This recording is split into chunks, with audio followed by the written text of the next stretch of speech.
Good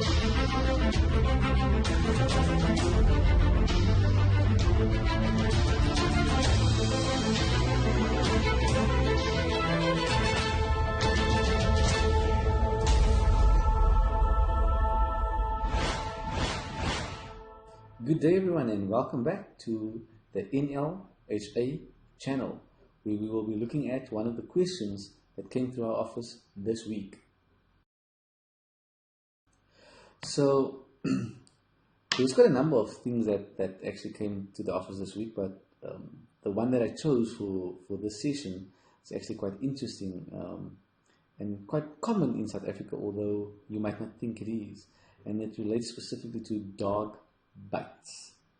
Yes, when an animal attacks, and what is the law in relation to that?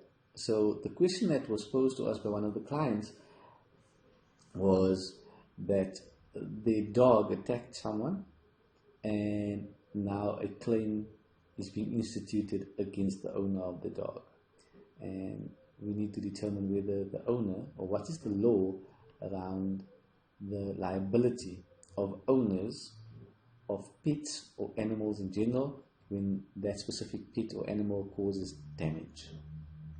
So in South Africa, the general principle is that the owner is strictly liable for any damages caused by a pet, like a dog, for instance.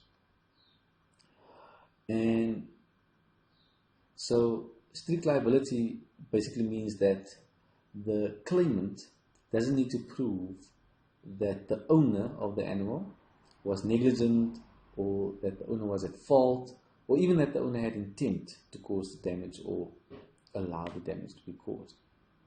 So that basically means that if you're the owner of a animal and that animal caused damage, like harm to a person, then the principle is that you are liable for that damage.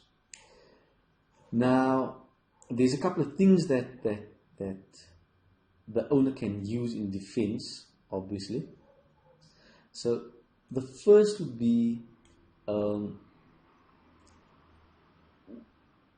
that to consider whether the victim or the claimant was warned about the animal. So let's say, for example, if it was a dog, a dangerous dog, were there signs up? Did the owner tell the person not to engage the animal? And that type of engagement, any form of warning, did they warn the claimant or the victim prior to the incident?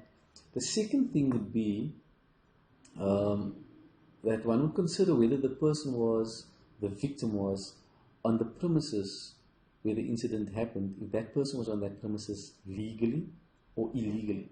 So for example, if it's in the case of a break-in, where somebody is breaking into your house and they're not allowed to be on that premises, or if it's restricted premises, that type of thing. So a defense or mitigation factor would be if the victim was there illegally. Another one that I can think of is, did the victim or the claimant, did the person provoke the animal? For example, did they tease the animal? Did they taunt the animal? So a fourth mitigation factor or defense that I can think of would be whether the animal acted contrary to its normal behavior. Let's say a dog that has never attacked before, all of a sudden just attacks. And albeit sometimes difficult to prove, it can be a defense if there is actually proof to that basis. The four factors that I just mentioned should basically cover a wide spectrum of the defenses available to the owner that is strictly liable when an animal attacks. So what can victims do? in such cases where damage is caused, so for example, a dog that damages a car, so it's not always physical attacks on people, it might be damage in different ways. So what can victims do in the case where an animal caused damage? So there's quite a number of things, and I just want to list a few things that you need to always keep in the back of your mind when it comes to these types of situations. The first would be if it's in terms of an attack, a physical attack, then first and foremost, as try to avoid interacting with an animal that is potentially dangerous. The second would be where the incident already took place and there's already damage caused, whether it's injury or damage to property, then or person. Identify the owner. So get things like the owner's name, the owner's address, the owner's telephone number, the owner's ID if you can, all those types of information.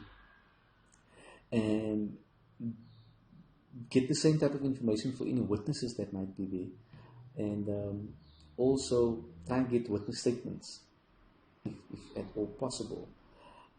Other information would be, for example, if it's a dog, get the breed of the dog, of the animal, or get evidence whether prior incidents of this, similar incidents has happened in the past with this specific animal. All those types of information would become critical and crucial going forward. If you can, take pictures of the animal, take pictures of the scene, take pictures of injuries. For example, if it is an owner that where a gate was left open and the dog came out into the streets and attacked people in the street, take pictures of the open gate. Or where a fence was broken, take pictures of the broken fence. All those types of things, take pictures and make videos of whatever you can.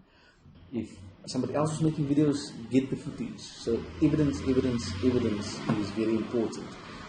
Then also, if you do go for medical treatment, ask the medical examiner to give you a copy of your medical treatments or medical reports, and then you obviously need to go to the police and report the incident and the damages for a formal case to be opened.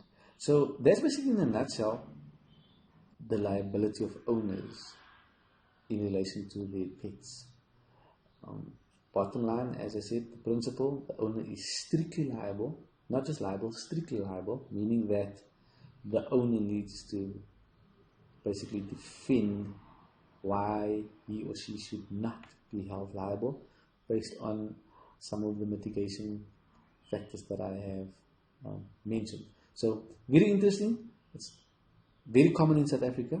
Like I said, we are one of the highest countries in the world when it comes to animal attacks, especially dog bites or dog attacks.